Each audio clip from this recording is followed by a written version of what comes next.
Steno Wale Babu welcomes you. Shorthand dictations in male and female voice from all sources like magazines, speeches, and editorials at various speeds up to 120 WPM for various departments like SSC, DSSB, CRPF, Delhi Police, etc. Please like, share, and subscribe the channel. Thank you. Transcription number 125. Mr. Vice Chairman, we are discussing the railway budget today. This railway budget will open a new chapter in the history of this house, a chapter which is of a very discouraging nature. The budget has been presented for the first time in this house by minority government. So the people of the country do not find any improvement or any future with this budget, because in every budget there is a political will behind the budget. But in this budget we do not see any political will for the development of railways in the country. The Indian Railways are the biggest public enterprise in the country. It is the largest in Asia and the second largest in the whole world, managed by a single management. It plays a very vital role in the field of economic development of the country. Every sector of the society, be it rich or poor, every man or woman is affected by the performance of the railway department. Madam, this budget generally covers half of the economy of the country and affects the people in their multifarious problems. In this budget, the railway minister claims that he has given relief to the weaker sections, which is not true. The exemption in the railway freight for the essential commodities is of peripheral nature. This kind of exemption is a poor consolation because these articles are already bearing fairly heavy freight charges. I had considered the railway minister to be a very dynamic person earlier. Now that impression has been taken away from my mind by his presenting this kind of a budget in this house. He has committed a great mistake by increasing the passenger fares and railway freight rates at a time when the rate of inflation is already high. The restricted increase is also bound to affect the weaker sections of society. Another glaring factor is increased in regional imbalances. For example, the southeastern region has been badly neglected in my respects so far as railway development is concerned. I do not want to encourage the feeling of regionalism, but in this budget, this matter is so glaring that I cannot ignore mentioning it on the floor of the house. While new railway lines are being opened every year in the northern states, even sanctioned projects and sanctioned lines in Odisha are being stopped or delayed for years together. Madam, as you know, the Paradeep port was started 20 years back in order to connect Paradeep port with the hinterland of ore mining areas.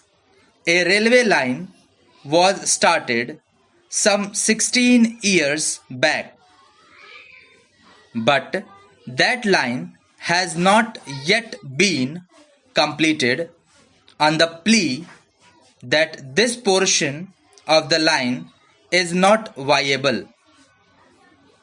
This line is meant for carrying iron ore from the mining areas to the Paradeep port for export purposes. So far as the railway map of India is concerned, you kindly have a glance over the map of Odisha. You can easily imagine how Odisha was neglected. Before independence, Odisha had got two lines, fortunately or unfortunately. One is the coastal line. The Britishers wanted to connect Kolkata and Chennai, so they had the coastal railway lines.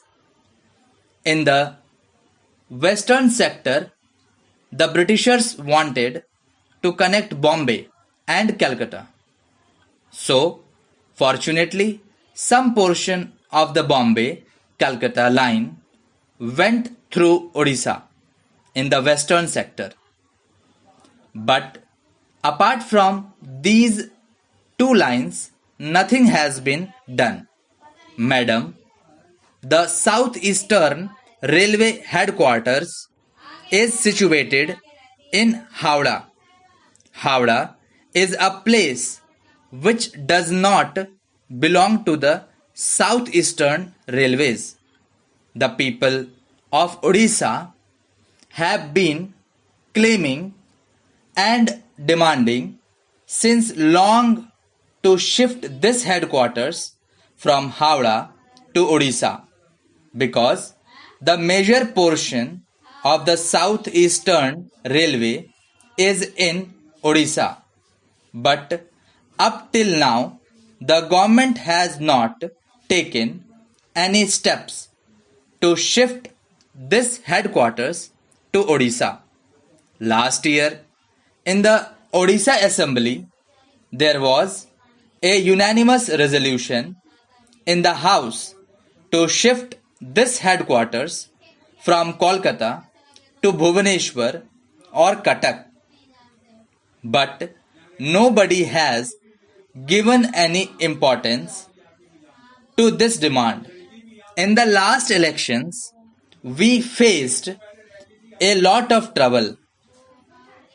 Of course, the government in Odisha now has promised to the people that it will fulfill this demand, a long-standing demand which Odisha has been demanding for 40 years, to shift this headquarters from Kolkata to Bhubaneswar. It is to be seen how the government of Odisha and the government of India help in the shifting of the headquarters in Odisha. If you look to the present transport system of the railways from Delhi to Bhubaneswar, the state capital, there are two super fast trains. One is the Neelanchal Express and the other is Puri Express.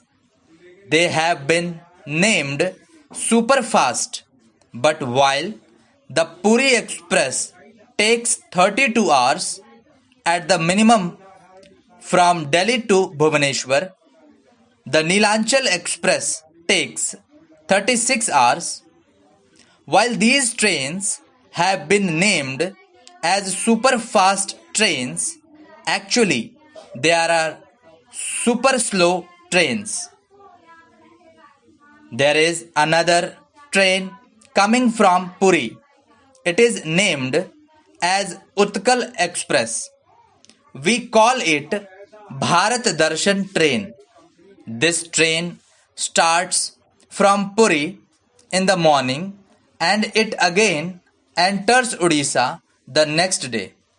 It starts from Puri, it goes to Kharagpur and then to Tata Nagar, and next day at about 2 o'clock again enters Odisha. It touches West Bengal, Bihar, Madhya Pradesh, Rajasthan, Uttar Pradesh, Haryana, and then come to Delhi.